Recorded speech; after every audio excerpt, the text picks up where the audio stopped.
Bonjour à toutes, j'espère que vous allez bien. Aujourd'hui, je vous montre comment réaliser un pantalon fluide pour l'été en partant de la combinaison Dahlia. Donc on va complètement retirer tout le haut, on va revoir la ceinture pour avoir une belle finition élastiquée et on aura un pantalon fluide, facile à porter et facile à enfiler pour l'été. Je vais la réaliser dans cette magnifique viscose de Cousette, c'est leur marque singulière. Que j'avais repéré depuis un petit moment. Je suis super contente de lui avoir trouvé un projet. Donc c'est parti, on y va. Pour réaliser le pantalon, on va avoir besoin des deux jambes du patron de la combinaison Dahlia. Donc on va avoir besoin de la jambe devant et de la jambe dos, et sur lesquelles on va faire exactement les mêmes modifications. Donc la première modification, ça va être à la taille. On va rajouter 10 cm en parallèle. Donc au niveau du milieu de dos et du milieu devant, ça va être facile puisqu'ils sont déjà en perpendiculaire par rapport à la taille. Donc on va venir rajouter 10 cm. Et au niveau des côtés, les côtés rentrent légèrement. Donc là, on va venir prolonger en fait le côté et enlever la courbe et retracer la courbe un petit peu plus haut pour éviter de perdre. Si on prolonge la courbe, on va rentrer dans la taille et on va perdre en volume et ça va être trop petit. Donc je vais vous montrer après en zoom exactement le tracé. Ensuite, au niveau des côtés, si vous voulez quelque chose de vraiment très large, vous pouvez redonner en fait en partant de la fourche devant et dos, vous pouvez redonner de la largeur à votre pantalon, ou vous pouvez également en redonner légèrement sur le côté, mais je vous conseille plus de le faire par la fourche. Et au niveau de la longueur, la combinaison est assez courte, enfin elle vient un peu au niveau de au-dessus de la cheville. Si vous avez envie d'un pantalon vraiment très long qui tombe devant votre chaussure par exemple, je vous conseille de rajouter environ 5 cm en bas, pareil en parallèle. Voilà, c'est les trois modifications qu'on peut faire sur ce patron. Pour ma part, je vais bien sûr donc faire la taille, ça c'est obligatoire pour pouvoir faire la ceinture élastiquée. Et après, je vais légèrement redonner un peu de largeur à mes jambes et je vais garder sinon la longueur. J'essaie de vous faire un zoom sur la modification à réaliser au niveau de la taille. Donc la première chose à faire, c'est de tracer une ligne parallèle à la ligne de taille originale, 10 cm plus haut, pour tracer la nouvelle ligne de taille. Ensuite, on prolonge le milieu devant ou dos, c'est pareil pour les deux, puisqu'il est déjà perpendiculaire à la ligne de taille, donc là on a un bel angle droit. Et ici la petite astuce, c'est au niveau des hanches, de prolonger en parallèle la ligne de côté, donc voilà, elle arrivait jusque là normalement, et en fait de reporter sur la nouvelle ligne de taille le coin en parallèle. Donc moi j'ai fait un petit repère ici, et à partir de ce moment-là, on peut retracer légèrement en courbe pour revenir rejoindre les cuisses, la ligne côté. Voilà, donc vous voyez que si j'avais continué, il y a quand même ça de décalage, ça n'aurait pas été top top. Voilà. On fait exactement pareil devant et dos.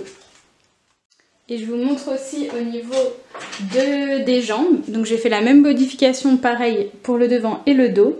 J'ai élargi légèrement ma jambe. Donc moi j'ai rajouté 2 cm par quart de jambe.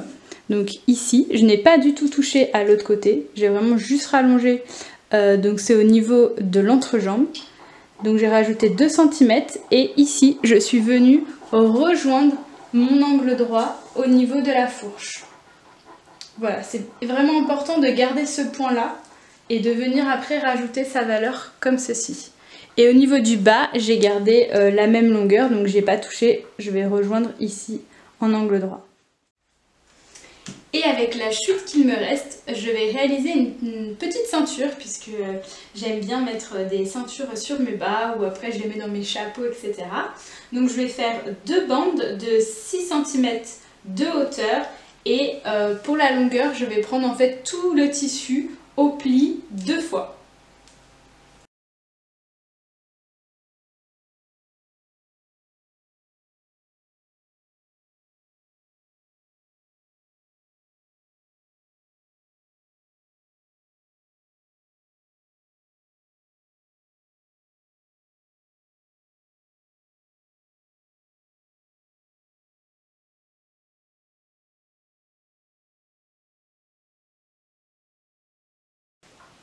Une fois que mes pièces sont toutes surjetées, je vais assembler les deux devants ensemble par la fourche, donc c'est-à-dire par le milieu devant, et les deux dos ensemble par la fourche également, donc par les milieux dos.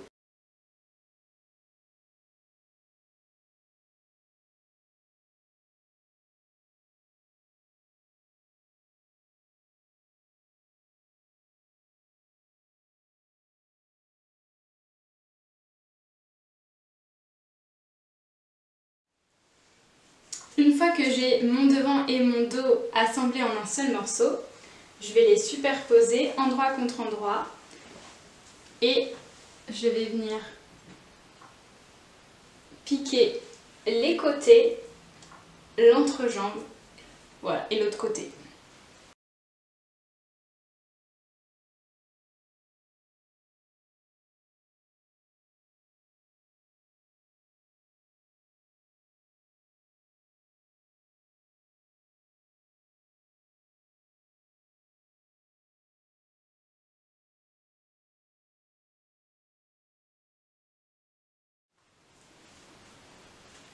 Ensuite, on va réaliser la finition de la taille. Donc c'est une coulisse élastiquée.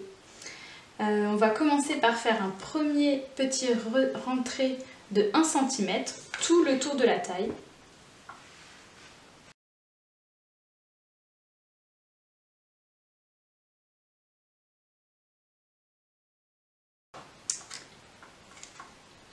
Et ensuite, on va faire un deuxième repli de 5 cm.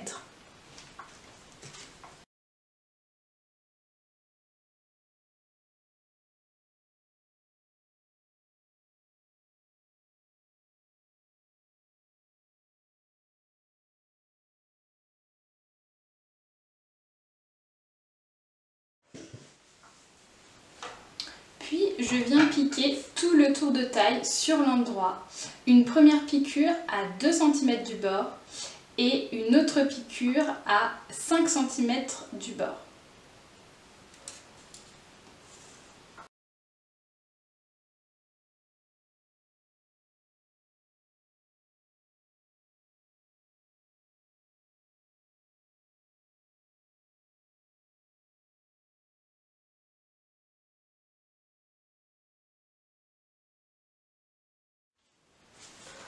Ensuite, vous prenez l'élastique de 2,5 cm de hauteur, la longueur de votre tour de taille que vous pouvez prendre directement sur vous et vous coupez vraiment à la longueur puisqu'on va superposer un petit peu l'élastique pour le fermer et c'est ce qui va faire qu'il va bien se maintenir sur le pantalon.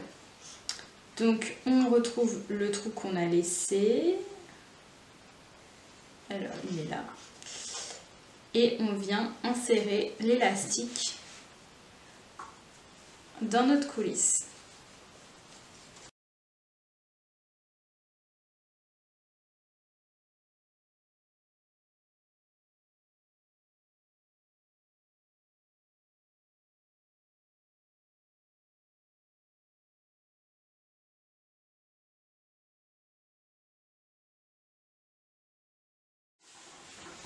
Ensuite, quand j'ai inséré mon élastique, je vais le superposer et coudre au zigzag pour avoir un point élastique ici et pour fermer l'élastique. Puis après, je vais bien le mettre à l'intérieur de la coulisse et je vais venir sur l'endroit fermé, là où on avait laissé ouvert. Puis je finis les bas de jambe avec un ourlet classique de 7 mm.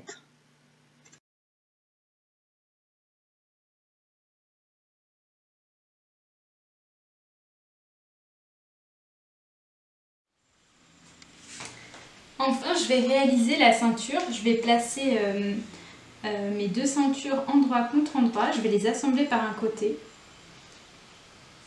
Et après, je viendrai plier la ceinture en deux endroits contre endroit pour assembler la longueur.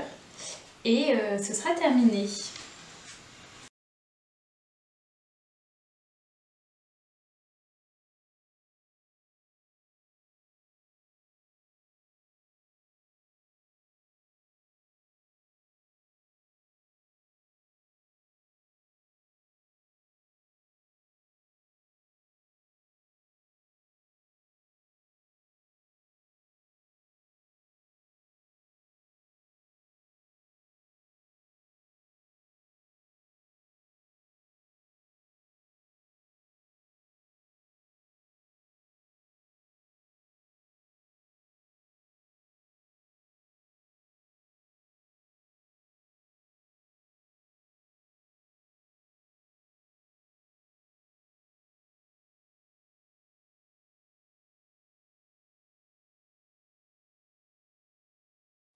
Et voici un pantalon fluide et facile à enfiler, inspiré du coup de la combinaison de Dahlia.